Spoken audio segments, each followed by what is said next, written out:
بەیانیەی هاوبەشی حزبی کۆمونیستی ئێران و ڕێکخراوی کرێکارانی شۆڕشگێڕی ئێران ڕاهی کارگەر سەبارەت بە پێویستی پەرەپێدانی زیاتر بە خەبات لە پێناو هەڵوەشاندنەوەی سزای ئێعدام.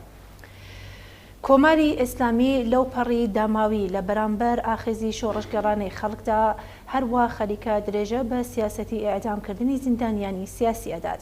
ئێعدامکردنی دوولاوی تێکۆشەر محسین شکاری و مەجید ڕزا ڕەهنەوەر بە تاوانی بەشداریکردن لە ئاخێزی جەماوەریدا نمونێک لەو جنایەتانەیە.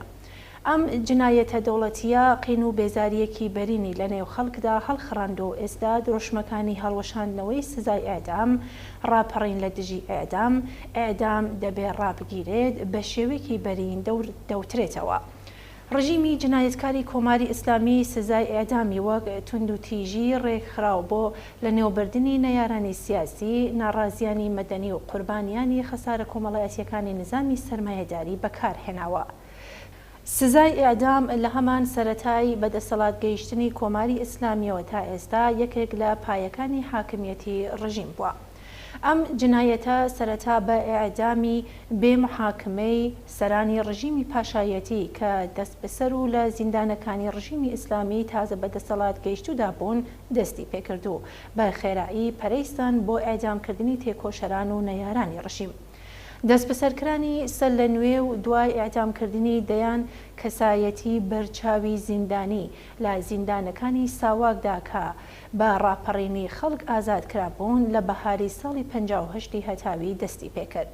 ئێعدامکردنی گەلێک لە تێکۆشەرانی بوێر و ڕێبەرانی خەڵکی تورکەمەن سەحرا لە جەریانی ناڕزایەتیەکانی بەهاری ساڵی 58، ئێعدامکردنی ڕۆڵە قارەمانەکانی خەڵکی کوردستان دوای فەرمانی جەهادی خومەینی لە ڕێکەوتی 28 مانگی گەلاوێژی ساڵی 58 لەلایەن خەڵخاڵی جەلادەوە و بە حکمی حکوومەتی و شەرعی خومەینی، ئێعدامکردنی ژنان، خوێندکاران، کرێکاران و وەرزشوانانی خاوەن هەڵوێست و ناڕازی دژ بە نظامی ئیسلامی لە گۆشە و کەناری ئێران گۆشێک لە کارنامەی فاشیزمی ئیسلامی تەنانەت لە یەکەم ساڵەکانی بەدەسەڵات گەیشتنیدایە. ئەم جنایەتانە لە هاوینی ساڵی 67دا بە ئێعدامکردنی بە کۆمەڵی بە هەزاران زیندانی سیاسی بە لووتکەی خۆی گەیشت. ڕژیمی جنایەتکاری ئیسلامی ئێعدامی زیندانیانی ئاسایی واتە قوربانیانی خەسارە کۆمەڵایەتیەکانی بە پاساوی فریوکارانەی بردنەسەری ئەمنیەتی کۆمەڵایەتی و ئیجرای دادپەروەری بەڕێوەبات. ئەم پاساوە بێبنەمایە لە حاڵێکدایەکە کۆماری ئیسلامی ئەمنیەتی کۆمەڵایەتی و ڕەوانی لە ژیانی دانیشتوانی وڵات هەڵگرتووە. پاساوێکی کە لەم بوارەدا بۆ سزای ئێعدام دەهێنرێتەوە درۆیەکی ئاشکرایە و هیچی تر لەبەر ئەوەی کە ئینسان زاتەن خەتاکار، قاتڵ، قاچاقچی و جنایەتکار لەدایک نابێت، بەڵکو ئەوە بارودۆخی مادی ژیانی کۆمەڵایەتیە کە ئەوان بەرەو لادان و خراپکاری پاڵپێوە ئەنێت و دەوڵەتەکان و چینی دەسەڵاتدار بەرپرسی ڕاستەوخۆی داسەپاندنی ئەم بارودۆخەن بەسەر ژیانی زۆربەی خەڵکدا. بەم جۆرە ئەو کەسانەی کە زیاتر لە هەمووان شیاوی سزادرانن کە بوارە کۆمەڵایەتیەکانی خراپکاری و جورم و جنایەتیان بەدیهێناوە. ئەزموونی هەموو کۆمەلگا جیهانیەکان و ئەو ئامار و زانیارانەی جێگەی متمانە نیشانی دەدەن کە لە هیچ کۆمەلگایەکدا ئەمنیەتی خەڵک لە ڕێگای زیادکردنی ئێعدامەوە دابین نەبووە، بەڵکو بە پێچەوانەوە نەفسی ئێعدام هەستی تووڵەستەدنەوە و ڕەوانشناسی توندوتیژی بەهێز دەکات. ئەوە لە حاڵێکدایە کە ئاستی ئەنجامدانی توندوتیژی و کوشتنی ئینسانەکان لەلایەن ڕژیمی ئیسلامیەوە بە هیچ جۆرێک لەگەڵ ئاستی ئەو توندوتیژی و جنایەتانەی کە تاکە کەس ئەنجامی ئەدات شیاوی بەراوردکردن نییە.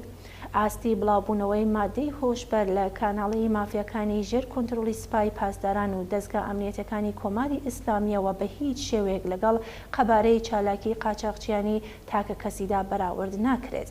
سەرانی ڕژیمی ئیسلامی بەم ئەوان فەریبانە لە هەوڵدان تا بەرپرسایەتی خۆیان لە دروستکردنی بەستێن و بارودۆخێکە ئەم جۆرە جنایەتانەی بەردەوام تێدا بەرهەم دێتەوە پەردەپۆشی بکەن و نظامێکی کۆمەڵایەتی زاڵمانە کە خۆیان بەسەر ژیانی ئینسانەکاندا سەپاندووە لەژێر گورزی قین و ناڕزایەتی خەڵک دەربێنن. بەڵام ئیدعای ئیجرای دادپەروەری لە ڕێگای سزای ئێعدامەوە لەمەش بێ بنەماترە. ئەگەر مەبەست ئیجرای دادپەروەری بێت، تاوانباری یەکەم خودی کۆماری ئیسلامیە کە بە هەزاران ئینسانی لەبەر بیرۆبووچوونیان و لەبەر تێکۆشان بۆ باشترکردنی بارودۆخی ژیانیان لەم کۆمەلگایەدا کوشتووە و ماشینی کوشتاری بۆ ساتێکیش نەوەستاوە و لە بواری ئێعدامدا بە بەراورد بە دانیشتوانی وڵات پلەی یەکەمی لە ئاستی دنیادا بۆ خۆی تەرخان کردووە. ئامانج لەم ئێعدامانە نا پەیڕۆکردنی دادپەروەری بەڵکو وادارکردنی خەڵکە بە ملکەجکردن لە بەرامبەر جنایەت و بێدادگەریەکانی دەسەڵاتی دەوڵەتیدا. سەرانی ڕژیمی کۆماری ئیسلامی بۆ بەلاڕایدابردنی ڕایگشتی لەسەر ڕیشە و بنەمای موسیبەت و نابسامانی کۆمەڵایەتیەکان لە ڕێگەی بڵندگووە تەبلیغاتیەکانیەوە سزای ئێعدام وەک ڕێگای بەرەنگار بوونەوە لەگەڵ ئەم نابسامانیە و کاردانەوەی لێبڕەوانە لە بەرامبەر ئەم کێشە کۆمەڵایەتیانەدا بانگەواز دەکەن. ئەوان دەڵێن ئەگەر ئێعدام نەبێت خەتاکاران لە کۆمەلگادا هاندەدرێن و ئەمنیەتی کۆمەڵ دەخەنە مەترسیەوە. بەڵام ئەمە چه کۆمەلگایەکە وا بۆ دیفاع لە خۆی پێویستی بە جەلات هەیە؟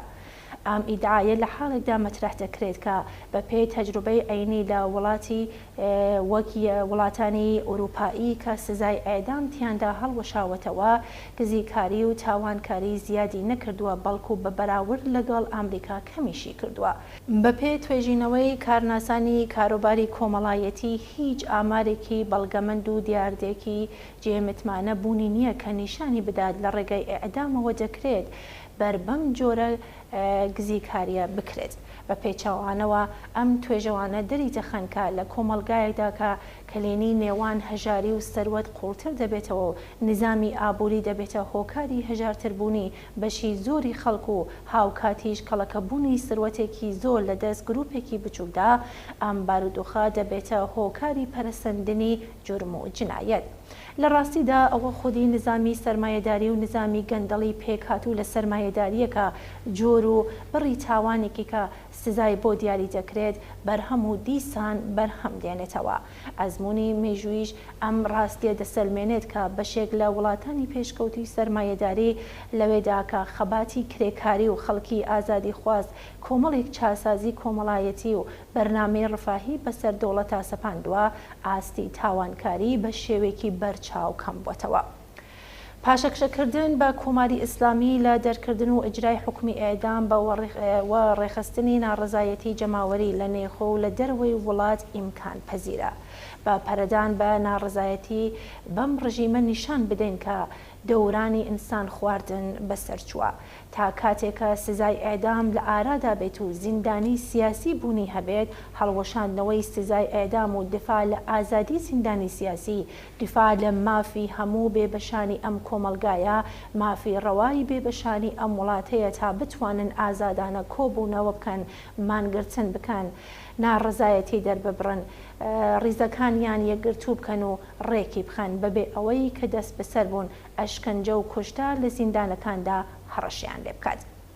ئێمە پشتیوانی لە گشت ئەو ناڕزایەتیە شەوانە و ڕۆژانەیە کە تا ئێستا لە سەرتاسەری ئێراندا لە دژی ڕاگررتنی ئێعدام و هەڵوەشاندنەوەی سزای ئێعدام و ئازادی زیندانیانی سیاسی لەلایەن ژنان، خوێندکاران، قوتابیان، لاوان، هونەرمەندان، کرێکاران و زەحمەتکێشان و سەرجەم خەڵکی ئازادی خوازەوە لە ئارادا بۆ دەکەین و بە توندی پشتیوانی هەموو ئەو ئیبتکارانەی هەڵسوڕاوان و ڕێکخراوەکانی نێخۆیی وڵاتین بە هەر شێوەیەک ئیمکانی هەبێت بۆ پەرەپێدان بە ناڕزایەتی جەماوەریەکانین.